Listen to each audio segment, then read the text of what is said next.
Hello friends, मैं तारिक शेख, आप देख रहे हैं express news Hindi. Express news Hindi के हौसलों की उड़ान में, जैसा कि आप सभी जानते हैं, हौसलों की उड़ान में हर बार एक नए मेहमान के साथ हम आते हैं, जो कि भिवंडी शहर के लोगों के लिए, जो यंगस्टर्स हैं उनके लिए कुछ नया लेकर। जो आज हमारे साथ में एक नए मेहमान हैं, तो अब आइए हम उनसे ही जानना चाहेंगे कि उनकी क्या खासियत है और वो क्यों इतने ख़ास है। तो हमारे साथ है रुशान अहमद। सर, हमारे चैनल में आपका स्वागत है। Thanks for having me. Yes, my name is Rushan Ahmed और मैं भिवंडी से हूँ. Yeah, I'm working on commercial pilot license and I'm flying from Miami, Florida, that is in US. And I have 200 hours and working. All I need to just do check ride to complete my license. And yes, I did my schooling here and ground classes here, that is DGCA, because if you want to be a pilot in India, so you have to convert your American license and Indian license. And I'm here today to tell like every procedures, how to be a pilot in India, how to be a pilot in abroad, like South Africa, Canada or America. So thanks for having me today. जैसा कि आपने कहा कि आपने schooling की, उसके बाद में आपने कमर्शियल पायलट है, 2 आवर्स की आपकी एक्सपीरियंस है, आप मियामी यूएसए अलग अलग कंट्रीज़ गए। तो ये बताइए रुशान भाई कि आप कहाँ से बिलोंग करते हैं और आपकी स्कूलिंग कहाँ से हुई है और आपकी फैमिली के बारे में कुछ बताइए। मैं बिलोंग करता हूँ यूपी आजमगढ़ से जी। And I did my schooling in Azamgarh till 5th standard. Then I moved here in Bhiwandi. Basically मेरे फैमिली वाले यहाँ थे जी। like uncles and all family, like they are living here since like more than 60 to 80 years. लेकिन मैं वहाँ रहता था कुछ circumstances की वजह से, तो फिर मैं यहाँ मूव हुआ और यहाँ मैं स्कूल किया। स्वामी विवेकानंद से स्कूलिंग मैंने की टिल 10th. देन स्कॉलर से मैंने +2 किया, 11th और 12th. और फिर I decided to go in aviation. So I told my parents कि हाँ मुझे करना है. So they were not allowing me in beginning कि नहीं करना है. You know some Indian, not Indian, like एक वो होता है ना कि अकेले हमारे वो कल्चर में कि एकलौती औलाद रहती है, तो फिर मतलब रिस्क औलाद रहे तो उसको अपने से दूर नहीं करना। हाँ, अपने से दूर नहीं करना है. बिल्कुल. तो क्योंकि this field is really risky, तो मुझे नहीं जाने दे रहे थे. और उनका कहना था कि वो लोग मुझे चाहते थे कि मैं डॉक्टर बनूँ, MBBS करूँ बेसिकली, और मुझे बनना नहीं था.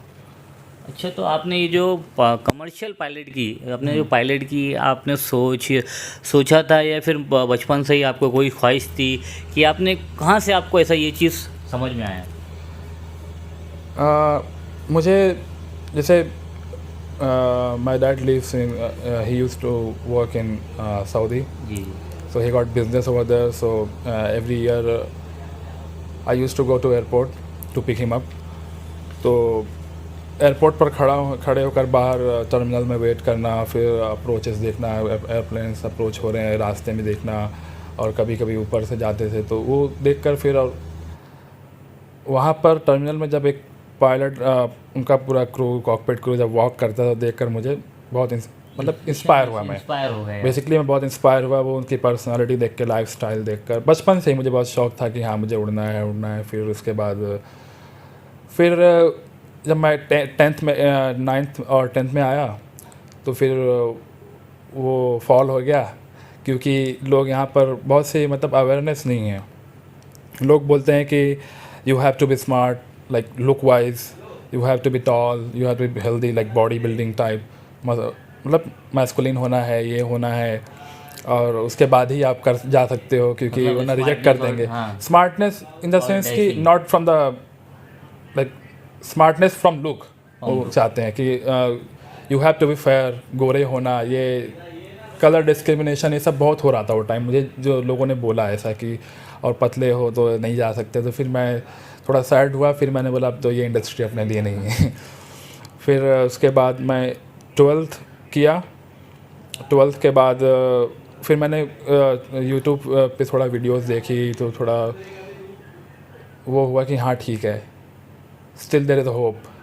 तो फिर मैं आगे गया, फिर बॉम्बे गया। बॉम्बे में एक स्कूल है, बॉम्बे फ्लाइंग क्लब।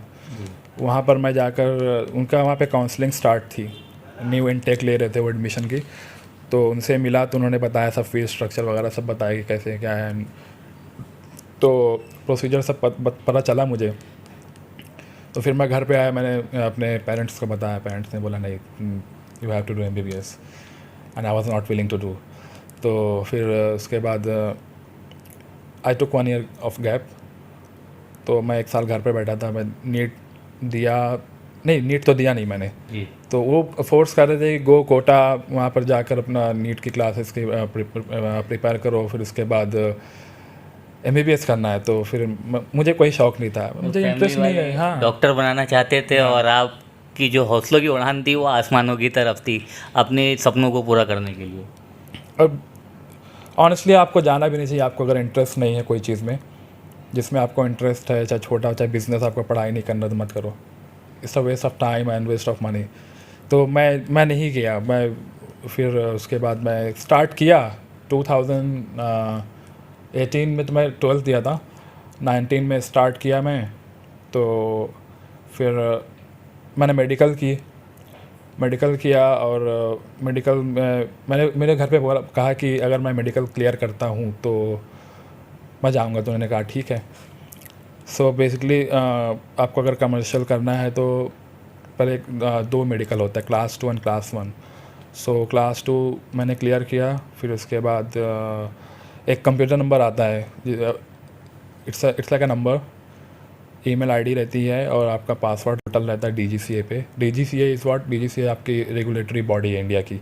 हर कंट्री की अलग अलग रहती है। US की FA है और यूरोपियन की यासा है, जिसे यासा बोलते हैं, और इंडियन है DGCA। तो उसमें आपको कंप्यूटर नंबर बनाना पड़ता है पोर्टल पे। उसके अंदर आपका सब रिकॉर्ड रहता है कि आपने कितना आपके सब पेपर्स क्लियर हैं और ओरल क्लियर है, ATPL आपका क्लियर है, सब कुछ उसके अंदर रहता है। तो इट्स लाइक अ छोटा 5 मिनट का काम है ये बनाना, लेकिन उसमें टाइम लग जाता है डॉक्यूमेंट वेरिफिकेशन में। I got rejection 5 to 6 times. और कुछ लोग आते हैं जिनका एक बार में हो जाता है। लेकिन आपने हार नहीं मानी, आपने 4-5 रिजेक्ट होने के बाद 4-5 रिजेक्ट हुआ और फिर मैंने किया। फिर उसके बाद मेरा एक दोस्त था बॉम्बे का, वो US में फ्लाई कर रहा था, तो आया हुआ था, मैं उससे मिला। तो फिर वहाँ से मैंने इनरोल किया वहाँ पे स्कूल में। फिर वहाँ पे उन्होंने मुझे इनविटेशन सेंड किया। तो फिर मैं यहाँ पे एम्बेसी में गया। एम्बेसी में खुद से अपना सब कुछ वीज़ा अप्लाई किया, सब कुछ खुद से। कभी एजेंट नहीं हायर किया मैंने जी, क्योंकि वो फ्रॉड हो जाता है उसमें। तो फिर मैं खुद से एप्लीकेशन किया और फिर अल्हम्दुलिल्लाह मेरा फर्स्ट अटेम्प्ट में वीज़ा अप्रूव हो गया। बहुत से लोगों का होता नहीं है। तो मतलब जो 4-5 जो फर्स्ट टाइम लोगों का होता है वो आपको टाइम लगा, और जो लोगों का टाइम लगता है वो आपका फर्स्ट टाइम हो गया। हाँ, नहीं, कुछ जो 4-5 जो हुआ मेरा, उसमें बहुत से लोग होते हैं लेकिन लोग पैसे भी खिला देते हैं। जी, तो मैंने नहीं किया वो। नहीं, जो आपके क्योंकि एक सिंपल मतलब दे वर रिजेक्टिंग फॉर नो रीज़न। क्योंकि मेरा कुछ तो एक स्पेलिंग मिस्टेक था, कुछ तो था, तो वो लोग वो बात पे रिजेक्ट कर रहे थे। उसके बाद में जब आपको USA का वीज़ा मिला, USA का वीज़ा मिलने के बाद में आपने फर्स्ट जो फ्लाइंग है, कमर्शियल जो फ्लाइंग है या फिर जो भी आपने फर्स्ट जो फ्लाइंग है वो कब किया और कितने हार्स की थी? तो मुझे वीज़ा मिला 2020 में, first month, I think it was January या Jan. So end of Jan I got my visa. Then वो टाइम पे कोविड की सिचुएशन थी, आपको पता ही है। बिल्कुल। तो सिचुएशन थी कोविड की, तो जा नहीं पाए, सब कुछ बॉर्डर्स क्लोज। तो मैंने घर पे बैठा मैं। फिर 2021 नवंबर में मैं यहाँ से गया। It was 24th of November या इन 2021। सो वहाँ जाते ही नेक्स्ट डे से सब डॉक्यूमेंटेशन हो गया, फिर इंस्ट्रक्टर असाइन हुआ इसके 2 दिन बाद, और डायरेक्ट फ्लाई। वहाँ पर ये नहीं कि सिम रूम में लेकर जाएंगे और थोड़ा थियोरी पढ़ाएंगे, ऐसा कुछ नहीं है, direct flight. The best part of US. Okay, तो कैसा रहा था जो आपकी जो फर्स्ट फ्लाइंग थी, वो कितने हॉर्स की थी और आपको कैसा एक्सपीरियंस था? So basically, first flight, it's like a discovery flight. Like your instructor, he will take you up there and he will show you the way to reach practice area, and he will show around कि हाँ ये practice area, हम यहाँ पर practice करेंगे आकर। और फिर थोड़े बहुत कॉम्स बताता है कि हाँ, क्योंकि it's not like Indian flying school, वहाँ पर तुम्हारा कंट्रोल टावर रहता है, यहाँ पे वैसा नहीं रहता है। तो वहाँ पे कंट्रोल टावर, वहाँ पे बड़े बड़े जेट भी लैंड होते हैं हमारे एयरपोर्ट पे, प्राइवेट जेट और ये सब लैंड होते हैं। तो it's like a control air space, class delta air space है, तो उसमें बिना परमिशन के आप इंटर नहीं हो सकते, बिना परमिशन के आप टेक ऑफ नहीं कर सकते। तो वहाँ पर फ्लाई करना, इट्स लाइक तुम एक एयरलाइन में फ़्लाई कर रहे हो। इन फ्यूचर जैसे मैं फ़्लाई करूँगा एयरलाइन में, कोई भी XYZ एयरलाइन में, तो जैसे मैं मुंबई एयरपोर्ट से डिपार्ट कर रहा हूँ फिर लैंड कर रहा हूँ, तो जो वो एक्सपीरियंस मुझे मिलेगा फ्यूचर में, वो मुझे पहले ही मिल गया वहाँ पर। अच्छा, मतलब जो बाद में मिलने वाला था फिर हुआ। तो मैं ये पूछना चाहूँगा कि जैसे कि आप, जैसे आपने यूएसए में गए, तो कभी आपको वहाँ पर यूएसए में अलग दीगर और जो कंट्रीज़ है, कभी वहाँ पे जाने के बाद में आपको मज़हब को लेकर और इंडियन सिटीज़न को लेकर कोई आपको वहाँ पे टिप्पणी या फिर कोई आपको बताने सुनने को मिले? नहीं, ऐसा कुछ नहीं हुआ आज तक। मैं यूएस गया और वहाँ से मैं अकेले एयरपोर्ट से घर गया, क्योंकि वो वेकेशन टाइम था, हॉलीडे, तो कोई स्कूल से पिकअप करने नहीं आ पाया। तो मैं गया और मेरे घर के पीछे एक मस्जिद भी थी, कम्युनिटी मस्जिद थी, मैं वहाँ पे, और जो मेरे घर से दूर थी वहाँ पर इमाम साहब थे, तो 5 वक्त की नमाज़ होती थी, लेकिन वो बहुत दूर थी, मतलब कि हाँ प्रॉब्ली 9 to 10 माइल्स। लेकिन वहाँ पे एज इंटरनेशनल स्टूडेंट लोगों के पास कार होती नहीं है, और जब मैं स्टार्टिंग में गया था तो मेरे पास भी कार नहीं थी, तो थोड़ा स्ट्रगल करना पड़ता है। तो रुशान सर जी, ये बताइए कि जैसे कि भिवंडी शहर में ऐसे बहुत सारे जो स्टूडेंट्स हैं, वो एजुकेशन 12 करने के बाद में कभी उनकी जो फैमिली बैकग्राउंड है, जो फाइनेंशियल बैकग्राउंड है, उसके वजह से उनका जो ड्रीम कंप्लीट नहीं होता है। तो उनके लिए आप क्या कहना चाहेंगे 12 के बाद में? वो क्योंकि बहुत सारी ऐसे जो क्लासेस चालू हो गई है, इंस्टीट्यूट चालू हो गए, 2 लाख दे दो हम आपको एडमिशन करा देंगे, 3 लाख दे दो हम आपको पाइपलाइन में हम वो कर देंगे, इंटरव्यू करा देंगे, पास करा देंगे। तो क्या कभी ऐसी कोई इंस्टीट्यूट या रहता है, क्योंकि जो लोगों ने दुकान और धंधा खोल के रखा है जो गरीब लोगों को लूटने का, क्या कभी उसके लिए आप क्या बोलना चाहेंगे कि ऐसा होता है? जी, मेरे टाइम तो बहुत कम थे, लेकिन आजकल मैं देखता हूँ कि बहुत ज़्यादा हो गए हैं। It's like a business these days. तो 2 लाख दो, मैं आपको प्लेन में पहुँचा देता हूँ, क्रू बना देता हूँ। सो तो ये थोड़ा बताएंगे, क्योंकि भिवंडी शहर में ऐसे बहुत सारे जो यंगस्टर्स हैं जिनका ड्रीम है कि वो पायलट बने, कैबिन क्रू बने, एयर होस्टेस बने, तो उनके लिए क्या कहेंगे? अगर आप क्रू बनना चाहते हो तो आप ग्रेजुएशन कर लो, BCom या फिर कोई भी नॉर्मल ग्रेजुएशन, और आप उसके बाद डायरेक्ट इंटरव्यू के लिए एलिजिबल रहते हैं, आप जा सकते हैं। और एयरलाइन जो भी है वो अपने खुद की वेबसाइट पर पोस्ट करते हैं कि हाँ हमारे यहाँ वॉक इन इंटरव्यू है, और या फिर ऑनलाइन एप्लीकेशन है, तो आप अप्लाई कर सकते हैं और आप जा सकते हैं, डायरेक्ट इंटरव्यू दे सकते हैं। उसमें आपको कोई कोर्स की ज़रूरत नहीं है। और अगर आपको कंपनी हायर करती है, आप सेलेक्टेड हो, तो उसके बाद वो लोग 45 डेज या 2 मंथ्स की वो लोग ट्रेनिंग देते हैं एयरलाइन वाले खुद, और वो भी पेड रहती है, आपको खुद पे करना पड़ता है। समटाइम एयरलाइन दे पे, समटाइम यू हैव टू पे। तो आपको वही चीज़ जो कंपनी आपको ट्रेनिंग देती है, उनके जो भी हेडक्वार्टर्स हैं, जो भी उनका बेस है। लेकिन अभी कुछ लोग हैं, बहुत से इंस्टीट्यूट्स हैं, वो 2 लाख या फिर 100,000 कुछ ऐसा पैसा लेकर ये लोग ट्रेनिंग देते हैं। इंटरव्यू के लिए आपको बताते हैं, ये सब बताते हैं। लेकिन अगर वो भी जा सकते हो 12th के बाद, लेकिन मैं सजेशन वो नहीं दूंगा, if you want save your money so go for now, like go for direct. Rushan sir ji, ये बताइए कि इसमें जब ये जो एडमिशन लेना है, जैसे आपने कहा कि उसके लिए एडमिशन लेना पड़ता है, और कितनी रेवेन्यू इसमें इंडियन और अदर कंट्री में कितनी रेवेन्यू लगता है, उसमें क्या क्या डॉक्यूमेंट्री लगता है, कितना टाइम लगता है और क्या क्या होता है, थोड़ा आपको, क्योंकि आपको इसका एक्सपीरियंस है, थोड़ा सी हमारे जो सब्सक्राइबर्स है, जो व्यूवर्स है, जो इस शहर के लोग हैं, उनको थोड़ा बताएंगे।